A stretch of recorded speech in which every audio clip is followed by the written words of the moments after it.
គាត់ទើបតែចាញ់មួយប្រកួតចំនួនទឹកប្រាក់ដ៏ច្រើនបានលេចឡើងនៅក្នុងកាត់របស់គាត់មុនពេលការស៊ើបអង្កេតត្រូវបានបញ្ចប់បន្ទាប់មកពួកគេបានកត់សម្គាល់ឃើញមនុស្សមួយក្រុមនៅខាងក្រៅពាក់មួកពួកគេបានមកកាន់តែជិតគាត់ប្រញាប់ដាក់លុយចូលក្នុងស្រោមសម្បត្តិប៉ុន្តែវានៅតែយឺតពេលហើយអរគុណព្រះជាម្ចាស់គោលដៅរបស់ចោរប្លន់គឺគ្រាន់តែជារពាសដែកនៅមាត់ទ្វារប៉ុណ្ណោះសន្តិសុខបានប្រញាប់ប្រញ័រត្រឡប់ទៅក្នុងផ្ទះវិញទ្វាររអិលត្រូវបានបិទភ្លាមនៅពេលដែលមនុស្សគ្រប់គ្នាគិតថាពួកគេបានរួចផុតពីគ្រោះមហន្តរាយគីយ៉ាស្រាប់តែគិតឃើញអ្វីមួយយើងមិនអាចចេញទៅក្រៅឥឡូវនេះទេនៅខាងក្រៅគ្រោះថ្នាក់ណាស់តើអ្នកបានបើកអ្វីមិនអាចចេញទៅក្រៅបានទេមិនអាចបើកទ្វារបានទេពួកគេនឹងត្រឡប់មកវិញនោះជាស្ថានីយ៍ប៉ូលីសនៅខាងមុខពួកគេបានជួបជាមួយប៉ូលីសអាចបើកបរត្រឡប់មកវិញបានតែប៉ុណ្ណោះវាគឺផ្លូវយូខ្វិននិងផ្លូវដែនឈុយនៅខាងលិចប៉ូលីសនឹងមកដល់ឆាប់នេះបើកទ្វារហើយអនុញ្ញាតឲ្យខ្ញុំចេញខ្ញុំសូមអង្វរអ្នកសូមអង្វរអ្នករថពាសដែកបានបុកទ្វាររំកិលចូលអ្វីដែលធ្លាប់ត្រូវបានចាត់ទុកថាជាអំពើពុករលួយខាងសិលធម៌បានក្លាយជាការពិតទាំងអស់ចាប់ពីពេលដែលធម្មពលត្រួតពិនិត្យត្រូវបានកាត់ផ្តាច់មនុស្សនៅខាងក្នុងបានក្លាយជាជាមសម្រាប់សម្លាប់ប៉ូលីសនិងឧក្រិដ្ឋជននៅខាងក្នុងបានស្ដាប់អ្នកត្រូវបានហុំព័ទ្ធនាំមនុស្សម្នាក់មកប្រធានក្រុមនិងក្រុមរបស់គាត់បានសម្រេចចិត្តផ្ដល់ការព្រមានដល់ប៉ូលីសប៉ុន្តែអ្នកដែលត្រូវបានជ្រើសរើសបានតស៊ូយ៉ាងអស់សង្ឃឹមហើយបដិសេធមិនព្រមសហកា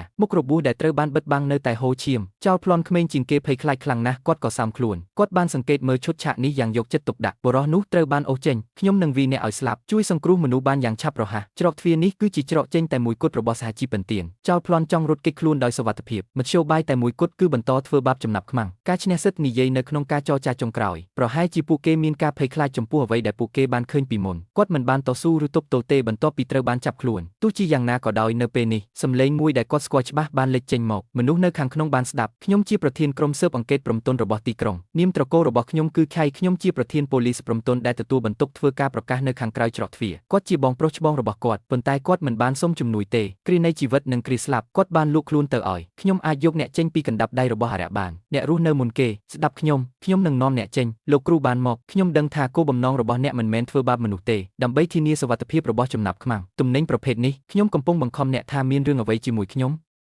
ំអ្នកមិនអាចស្លាប់បានទេសហជីពពេនទៀនស្រាប់តែស្ងាត់ឈឹងទ្វារក្រុងបៅអានក៏ត្រូវបានទាត់បើកដែរនេះបើតាមលោកខៃដរាបណាពួកគេចេញពីទីនេះទៅជាន់ទី3វិធីនោះអ្នកអាចរត់គេចពីប៉ូលីសបានវាមិនមានសំបីតែជាន់ទី2ទេតើជាន់ទី3មកពីណាចោលប្លន់ទាំងពីរអ្នកកាន់តែមានការរំជើបរំជួលនៅពេលពួកគេនិយាយគ្នាពួកគេនិយាយថាប្រសិនបើពួកគេមិនអាចរត់គេចខ្លួនបានគ្មាននរណាម្នាក់នឹងរស់រានមានជីវិតឡើយស្ថិតក្នុងស្ថានភាពដ៏លំបាកមួយយ៉ាងជ្រៅសំណើដំបូងរបស់គាត់គឺថាយើងគួរតែបន្ធូរបន្ថយការរឹតបន្តឹងជាមុនសិនបើកធ្វើប្រញាប់ឡើងគួយយេដឹងច្បាស់ជាងអ្នកដទៃចង់រស់នៅបន្ទាប់មកយើងត្រូវតែជួយសង្គ្រោះជីវិតពួកគេជាមុនសិន Big One សម្លឹងមើលប្លង់ជុំវិញគាត់បានរុញទូដែកទៅម្ខាងដោយកម្លាំងនៅក្រោមការសម្លឹងមើលដ៏ប្រងើយកន្តើយរបស់ចោរប្លន់គាត់បានរកឃើញផ្លូវតែមួយគត់ចេញនេះធ្លាប់ជាភោជនីយដ្ឋានមួយខៅយីបានជ្រើសរើសមុខតំណែងវាផ្ដល់នូវការចូលទៅកាន់ច្រកចូលអាហារតាមទូកដោយផ្ទាល់នៅជាន់ទី3ច្រកចេញខាងជើងមានទីតាំងនៅជាន់ទី3រថយន្តរបស់អ្នកគ្រប់គ្រងសហជីពអិនទៀនត្រូវបានចតនៅទីនោះគាត់បានឃើញគាត់ដោយចៃដន្យនៅពេលគាត់ចេញពីធ្វើការចន្លោះប្រហោងនៅក្នុងជញ្ជាំងវាបានក្លាយជាក្តីសង្ឃឹមចុងក្រោយរបស់ចោរប្លន់ទន្ទឹមនឹងនេះដែរគួយយេក៏មិនទំនេរដែរគាត់ដូចជាសត្វរុយដែលគ្មានក្បា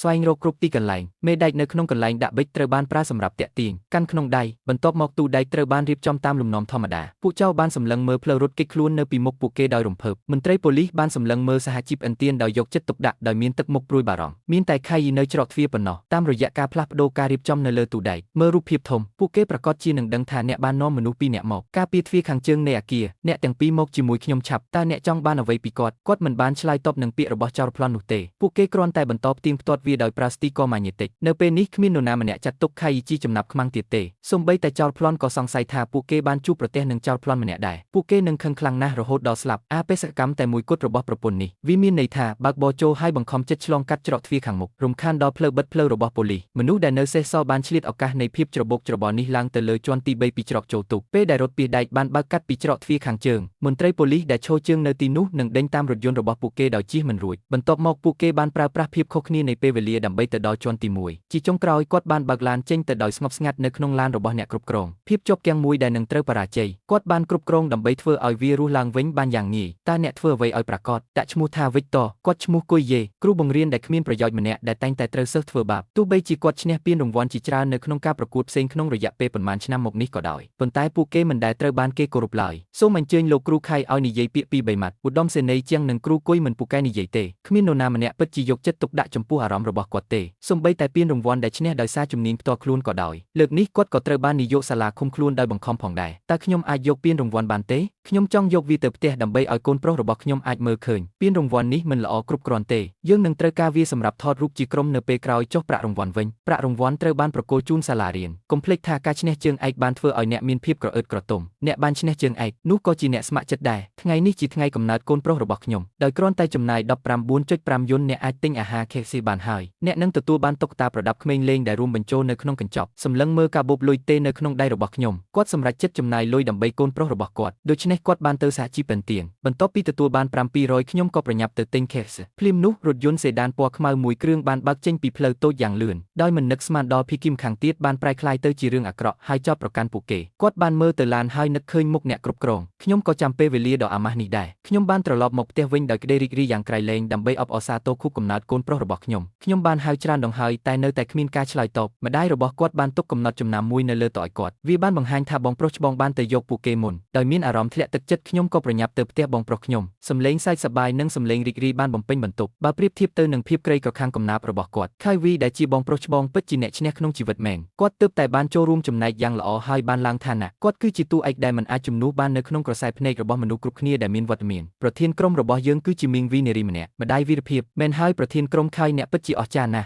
់ហាគួយយាយស្ដាប់ដោយស្ងៀមស្ងាត់នៅអ្វីគ្រប់យ៉ាងដែលកំពុងកើតឡើងនៅខាងក្នុងខ្ញុំបានកែសម្រួលការបញ្ចេញមិត្តរបស់ខ្ញុំគាត់បានលួចចូលទៅក្នុងផ្ទះមួយដែលមិនមែនជារបស់គាត់ប៉ាទៅនោះត្រូវបានគ្របដណ្ដប់ដោយធុងទឹកគ្រួសារដែលជាធម្មតាគាត់មិនអាចមានលទ្ធភាពទិញបានប៉ុន្តែគាត់នៅតែត្រូវញ៉ាំដើម្បីការពារសេចក្តីថ្លៃថ្នូរដ៏ក្រៀមក្រំនោះអ្នកដែលមិនទាន់បានញ៉ាំអាហារសូមមកទីនេះវាកំពុងចាប់ផ្ដើមត្រជាក់បន្តិចខ្ញុំបានញ៉ាំរួចហើយការប្រកួតជ័យជំនះសាលាក៏បានរៀបចំពិធីជប់លៀងអបអរសាទរផងដែរបងប្រុសច្បងបានកត់សម្គាល់ឃើញពីភាពខ្មាស់អៀនរបស់ប្អូនប្រុសរបស់គាត់ប៉ុន្តែពួកគេបានជៀសវាងដោយស្ងាត់មិនឲ្យបង្ហាញវាបន្ទាប់ពីស្ងាត់មួយសន្ទុះគាត់បានរកឃើញបងប្រុសខ្ញុំបានទិញរូបចម្លាក់ KFC មួយពីម៉ាស៊ីនហ្គេម Little Taiwan ដូចគ្នាបេះបិទទៅនឹងរបស់ដែលគាត់បានទិញនៅថ្ងៃនេះតើនេះជាអ្នកណានេះគឺជាជេគីចាន់អ្នកចង់ឲ្យកូនប្រុសរបស់អ្នកក្លាយជានាគមែនទេកំហឹងមួយបានឆាប់ឆេះលើមុខរបស់លោកគ្រូខៃគាត់បានរស់នៅក្នុងឆ្នាំទាំងនេះនៅក្នុងស្រមោលនៅក្រោមហាឡូរបស់បងប្រុសគាត់ថែមទាំងកំពុងដកហូតសេចក្តីស្រឡាញ់របស់ឪពុកគាត់ទៀតផងប្អូនប្រុសកំសាកនិងកំសាកជួបជាមួយបងប្រុសច្បងដ៏ក្លាហានរបស់ខ្ញុំការប្រកួតប្រជែងរវាងបងប្អូនប្រុសស្រីគឺជៀសមិនរួចមួយថ្ងៃបន្ទាប់ពីថ្ងៃកំណើតកូនប្រុសខ្ញុំជារៀងរាល់ឆ្នាំវាជាខួបនៃការស្លាប់របស់ឪពុកខ្ញុំ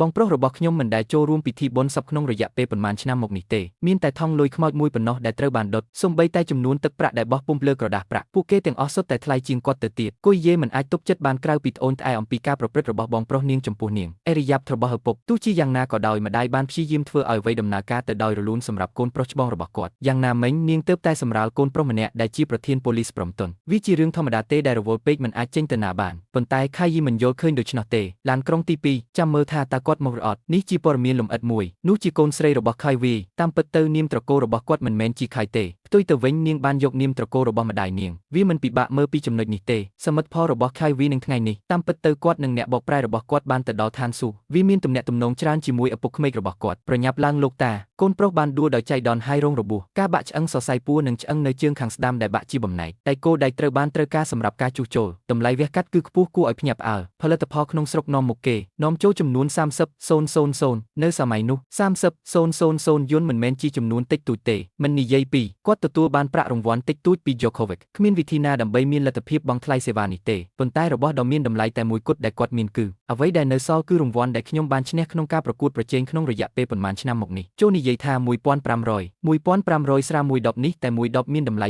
500រឿងទាំងនេះរបស់អ្នកគ្មានមូលដ្ឋានទេ 2,000 វាបង្ហាញថា Go គឺជារឿងតែមួយគត់ដែលគាត់មានមោទនភាពវាមិនគ្រប់គ្រាន់ដើម្បីគ្របដណ្ដប់ការចំណាយវះកាត់របស់កូនប្រុសគាត់មួយចំណែកតូចនោះទេនៅពេលដែលសេចក្តីថ្លៃថ្នូរភ្ជាប់មកជាមួយតម្លៃស្លឹកឧទំពោចុងក្រោយនោះក៏ត្រូវបានរហែកជាបំណែកដែរគាត់បានទៅការិយាល័យនាយកសាលាដោយផ្ទាល់បានដាក់ចេញដោយសកម្មការលេងអុកជាមួយអ្នកមានថ្មីថ្មោងដែលគាត់មើលងាយទាំងស្រុងអ្នកគួរតែទទួលយកឥរិយាបថនេះពីមុននាយកសាលាបានដឹងពីចំណុចសំខាន់របស់វាគាត់បានណែនាំខៃយីឲ្យធ្វើឲ្យប្រកាសថាគាត់បានកែតម្រូវកំហុសនៅពេលនេះដូចដែលខ្ញុំបាននិយាយពីមុនជួបជាមួយឈឺខៃបើអ្នកចាញ់អ្នកគឺជាម្ដាយការយល់ដឹងរបស់ឈឺខៃនៅទីនេះគឺជ្រាលជ្រៅដើម្បីចាញ់ចូលធ្វើអ្វីគ្រប់យ៉ាងតាមអំណាចរបស់អ្នកទោះបីជាចាញ់ត្រឹមតែមួយជំហានក៏ដោយ ប៉ុន្តែវាច្បាស់ណាស់ថាខៃយីមិនពូកែខាងនេះទេដោយសារតែការភ័យខ្លាចនោះចេតនាពេកនេះធ្វើឲ្យលោកវងមានអារម្មណ៍ថាភីគីម្ខាងទៀតកំពុងផ្ដល់អត្ថប្រយោជន៍នៃការសង្ស័យដល់គាត់គាត់បានប្រាប់លេខារបស់គាត់ឲ្យចាក់តែមួយពេងឲ្យគាត់ដោយមានទឹកមុខញុះញង់បន្តិចសម្លឹងមើលប្រពន្ធរបស់គាត់ដែលកំពុងឆ្លងកាត់ការលែងលះធ្វើការដូចជាទាសករសម្រាប់អ្នកមានបេះដូងរបស់គាត់ឈឺចាប់ដូចជាត្រូវបានចាក់ដោយកាំបិតដូច្នេះគាត់ចាប់ផ្ដើមយកចិត្តទុកដាក់ចំពោះវា